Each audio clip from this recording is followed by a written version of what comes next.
9월 14일 목요일입니다. 굿모닝 브리핑 시작합니다. 가장 먼저 동아일보에 실린 서울 지하철 노선도를 보겠습니다. 우리가 평소에 알고 있던 노선도의 모습과 비슷한 듯 다른 모습인데요. 조금 자세히 보면 초록색 2호선이 이렇게 동그라미로 표현이 돼 있고요.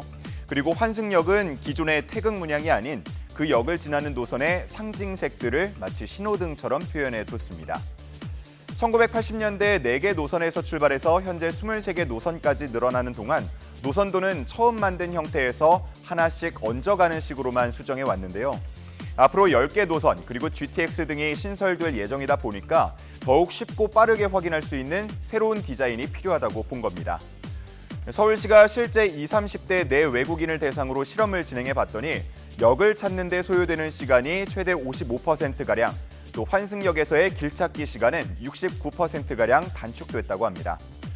서울시는 앞으로 의견 수렴을 더 거쳐서 연말에 최종 디자인을 발표할 예정인데 40년 만에 바뀔 지하철 노선도가 어떤 모습일지 주목됩니다. 다음은 서울신문 기사 보겠습니다.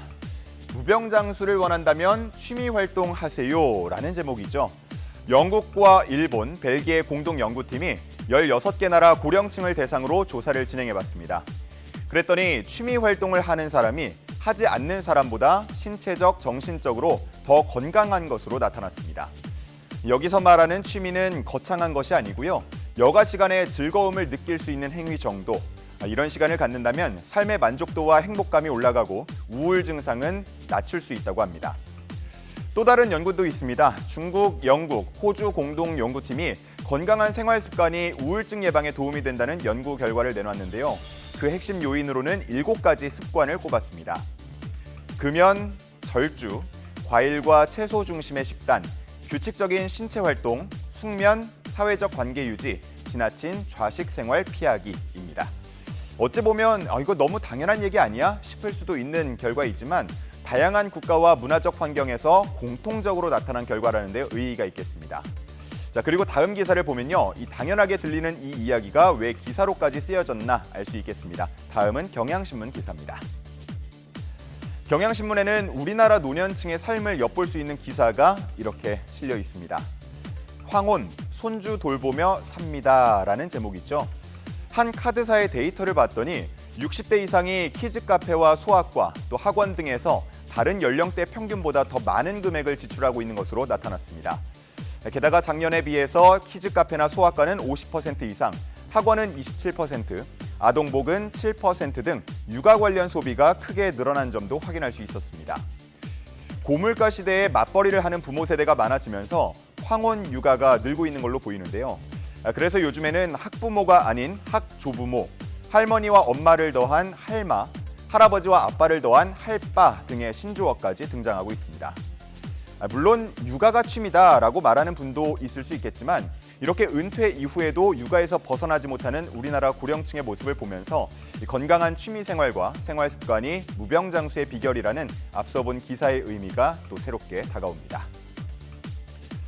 오늘 마지막으로 볼 기사는 동아일보에 실린 소똥구리 얘기입니다.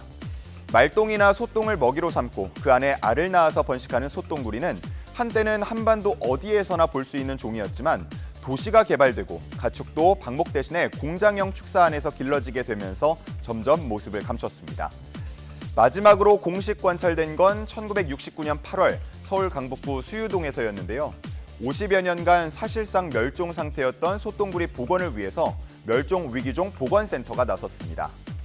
몽골에서 국내 토종 소똥구리와 같은 유전자를 지닌 소똥구리를 발견해서 들여왔는데 제주에서 말똥을 공수해서 먹이고 또 퇴역한 경주말을 기증받아서 똥을 확보하면서 번식에 공을 들였습니다.